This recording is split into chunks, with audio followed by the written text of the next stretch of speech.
व्या शिवजयंतीनिमित्त छत्रपती शिवाजी महाराज यांच्या स्मरणार्थ पनवेल महानगरपालिकेतर्फे भव्य दिव्य मिरवणुकीचे आयोजन करण्यात आले। सकाळी अश्वारूढ पुतळ्यास पुष्पहार अर्पण करून ढोल ताशांच्या गजरात मिरवणुकीची सुरुवात झाली।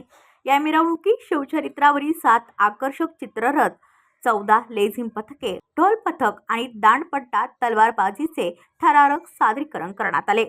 कार्यक्रमाला आमदार प्रशांत ठाकूर, आयुक्त मंगेश चितळे यांसह अनेक मान्यवर उपस्थित होते।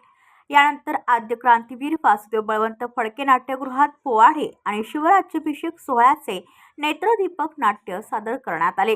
यावेळी आमदार प्रशांत ठाकूर म्हणाले, छत्रपतीमुळे आपले स्वत्व जाग राहिलं आणि स्वराज्याची ज्योत प्रज्वलित झाली। उत्कृष्ट चित्ररथ आणि लेझिम पथकांना पारितोषिके देऊन कार्यक्रमाची सांगता झाली। पनवेलमध्ये शिवजयंतीचा उत्साह यंदा विशेष दिमाखात पाहायला मिळाला। ब्युरो रिपोर्ट पनवेल वार्ता न्यूज। आपल्या परिसरातील बातम्या आमच्यापर्यंत पोहोचवण्यासाठी स्क्रीनवर दिलेल्या क्रमांकावर संपर्क साधू शकता। दूरध्वनी क्रमांक 8652414343।